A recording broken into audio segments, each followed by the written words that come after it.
কারাগারে গত ১৭ বছর ধরে বন্দী বিএনপি নেতা ও সাবেক স্বরাষ্ট্র প্রতিমন্ত্রী লুৎফুজ্জামান খান বাবর গুরুতর অসুস্থ।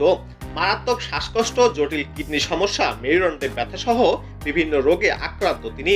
এই পরিপ্রেক্ষিতে তার চিকিৎসার জন্য বঙ্গবন্ধু শেখ মুজিব মেডিকেল বিশ্ববিদ্যালয়ের প্রফেসর ডক্টর শামীম আহমেদের নেতৃত্বে 4 সদস্যের একটি মেডিকেল বোর্ড গঠন করা হয়েছে। তারা হলেন ডক্টর সৈয়দ ফজলুল ইসলাম, ডক্টর জাহিদুল ইসলাম ও ডক্টর খালিদ মাহমুদ মোর্শেদ। কারাগার সূত্রে জানা গেছে, এই মেডিকেল বোর্ড লুৎফুজ্জামান বাবরের চিকিৎসার জন্য সকাল 11টায় কেরানীগঞ্জ কারাগার যাবে। জানা গেছে, দীর্ঘদিন ধরেই কারারুদ্ধ থাকার ফলে এবং প্রয়োজনীয় চিকিৎসা না দেওয়ায় সাবেক এই সফল স্বরাষ্ট্র প্রতিমন্ত্রী লুৎফুজ্জামান অনেক রোগে ভুগছেন।